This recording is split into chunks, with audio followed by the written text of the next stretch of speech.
Totally visa free country है ये।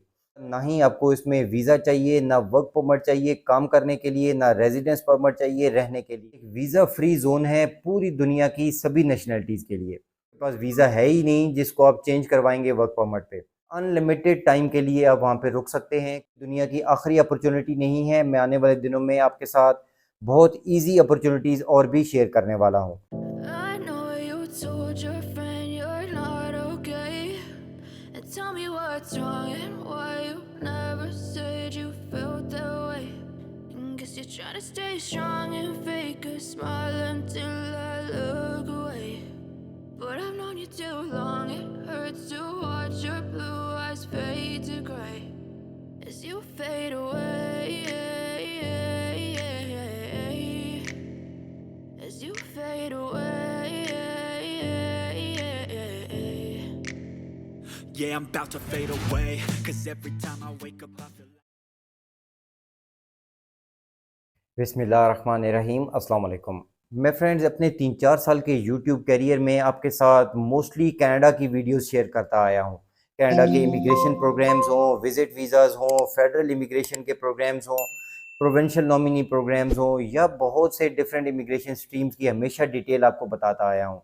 और साथ में मेरी कोशिश रही है कि दुनिया के और भी कंट्रीज़ की वीज़ाज़ की इन्फॉर्मेशन आपको बताता रहूँ, वर्क परमिट्स की डिटेल्स बताता रहूँ। लेकिन एक चीज़ जो कि मुझे आज एहसास हो रहा है वो ये कि सभी लोगों का इस तरह के बड़े कंट्रीज़ में ट्रैवल करना और वीज़ा लेके आना पॉसिबल नहीं होता। बहुत मुश्किल होती है, लोग कोशिश तो बहुत कर रहे हैं और कई लोग सक्सेसफुल भी होते हैं। मैं 2 साल पहले पाकिस्तान गया था और वहाँ पे मेरी मुलाकात हुई थी हमारे ही कुछ व्यूअर से। 10-15 लोग आए थे मुझे मिलने के लिए, उनमें से एक पाकिस्तानी आज कनाडा में है और वो सिर्फ़ हमारी गाइडलाइंस को फ़ॉलो करके ही कनाडा पहुँचा है। तो लोग सक्सेसफुल तो हो रहे हैं लेकिन मेजॉरिटी को अभी तक सक्सेस नहीं मिली।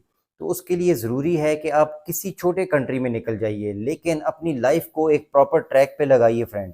और आज की वीडियो का मकसद ये है फ्रेंड्स कि मैं आपके साथ एक सीरीज़ शेयर करने जा रहा हूँ ऐसी वीडियोस की जिनमें आप आसानी से किसी अच्छे मुल्क में जा सकते हैं और वहाँ पे अच्छा काम करके अच्छे पैसे कमा सकते हैं। दुनिया अपॉर्चुनिटी से भरी पड़ी है लेकिन अपॉर्चुनिटी को अवेल करने के लिए आपने कोशिश और एफर्ट करनी है। मेरा काम है आपको जेन्युइन इन्फॉर्मेशन पहुंचाना, वो मैं पहुंचाता रहूँगा। कोशिश कीजिए। अब जो मैं आपके साथ सीरीज़ स्टार्ट करने जा रहा हूँ, उस सीरीज़ की आज ये पहली वीडियो है। आज मैं आपको जिस कंट्री की बात करूँगा, ना ही आपको इसमें वीज़ा चाहिए, ना वर्क परमिट चाहिए काम करने के लिए, ना रेजिडेंस परमिट चाहिए रहने के लिए। टोटली वीज़ा फ्री कंट्री है ये और ये एक यूरोपियन कंट्री है। इस तरह मैं आपके साथ आने वाले दिनों में एक ई-वीज़ाज़ की सीरीज़ शुरू करूँगा जिसमें वो सभी लोग जो कि India, Pakistan, Bangladesh, Nepal in country से हैं, आसानी से ट्रैवल कर सकते हैं ई वीज़ा लेके किन-किन कंट्रीज़ में आप लोग जा सकते हैं। हर कंट्री की इस पूरी डिटेल इन्फॉर्मेशन आपके साथ सेपरेट वीडियोज़ में शेयर करूँगा ताकि आप लोग चूज़ कर सकें कहाँ जाना है, ई वीज़ा आपको कैसे मिलेगा। तो होपफुली ये सीरीज़ आपको पसंद आएगी जिसमें हम वीज़ा फ्री कंट्रीज़ और ई वीज़ा के कंट्रीज़ को कवर करेंगे।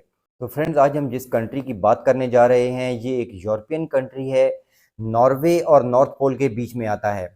ऐसे बहुत से आर्किपेलागो हैं दुनिया में जहाँ पे आप लोग इजीली ट्रैवल कर सकते हैं और ये भी एक छोटा सा आइलैंड है जिसका total area around 44 square kilometre है। अराउंड 3000 की इसकी टोटल आबादी है। यहाँ पे जॉब्स की अपॉर्चुनिटीज़ बहुत ज़्यादा नहीं है कि आपको हज़ारों जॉब्स मिल जाएंगी, लेकिन जॉब्स अवेलेबल भी हैं और मज़े की बात है कि वहाँ लोगों की भी ज़रूरत है। इस कंट्री का नाम है फ्रेंड्स स्वालबार्ड। स्वालबार्ड एक्चुअल में एक नॉर्वे की टेरिटरी है लेकिन नॉर्वे गवर्नमेंट के कानून स्वालबार्ड पे लागू नहीं होते। स्वालबार्ड का अपना गवर्नर है, उनके अपने कानून हैं और स्वालबार्ड एक वीज़ा फ्री जोन है पूरी दुनिया की सभी नेशनैलिटीज़ के लिए। आप लोग वीज़ा फ्री यहाँ पे जा सकते हैं, कोई वीज़ा की ज़रूरत नहीं है, सिर्फ आपने अपना अकोमोडेशन का अरेंज करना है। आप होटल बुकिंग करा लीजिए या जो भी आप अरेंज करते हैं अकोमोडेशन का। अगर वहाँ पे आपको जॉब मिल जाती है तो आपको वर्क परमिट नहीं लेना, कोई आपके पास वीज़ा है ही नहीं जिसको आप चेंज करवाएंगे वर्क परमिट पे। ना वीज़ा चाहिए जॉब के लिए, वर्क परमिट नहीं चाहिए और अगर आप बगैर जॉब के भी रहना चाहते हैं वहाँ पे, कोई और सोर्स ऑफ इनकम है आपका, तो आपको रेजिडेंस परमिट भी नहीं चाहिए।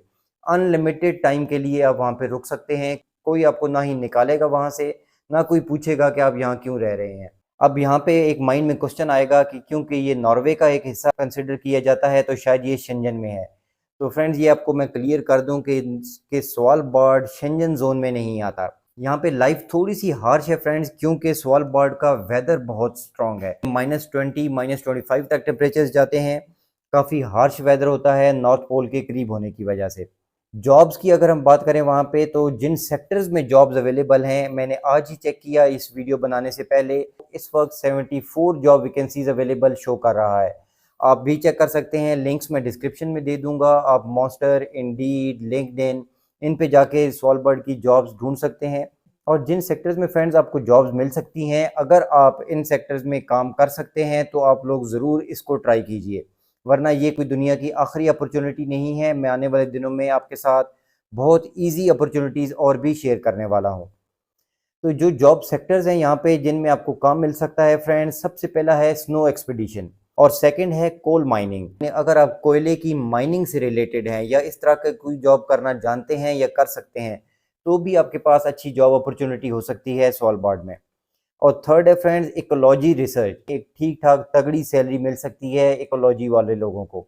और उसके बाद फ्रेंड्स टूरिज़्म इंडस्ट्री, क्योंकि यहाँ पे मैंने आपको बताया कि बहुत ज़्यादा आबादी नहीं है और वीज़ा फ्री जोन होने की वजह से यहाँ पे टूरिस्ट हर साल बहुत ज़्यादा जाते हैं। तो टूरिज़्म इंडस्ट्री यहाँ पे पूरा साल ही चलती है। विंटर्स में लोगों के अलग शौक़ हैं, समर्स में अलग शौक़ हैं, लेकिन यहाँ पे टूरिज़्म चलता रहता है।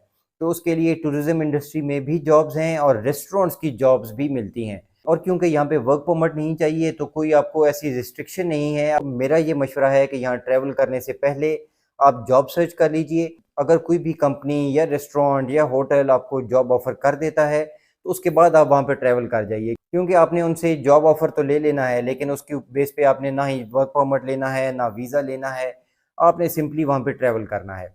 अब इसकी ट्रैवलिंग में फ्रेंड्स कुछ कंडीशंस हैं स्वालबार्ड गवर्नमेंट की तरफ से, और वो कंडीशन ये है फ्रेंड कि अगर आप नॉर्वेजियन कंट्रीज़ के थ्रू वहाँ पे ट्रैवल करते हैं।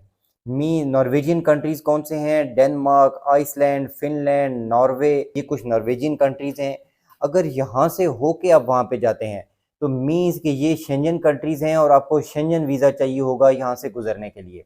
लेकिन अगर आप किसी और रास्ते से फ़्लाइट लेते हैं, तो फिर आपको शेंजन वीज़ा की ज़रूरत नहीं होगी। आप मुझे कमेंट्स में ज़रूर बताइए, अपना सजेशन दीजिए कि क्या हम इस सीरीज़ को कंटिन्यू करें, जिसमें आपके साथ मैं स्टेप बाय स्टेप उन सभी कंट्रीज़ की डिटेल शेयर करूं जहां पे आप लोग ई वीज़ा लेके आसानी से ट्रैवल कर सकते हैं।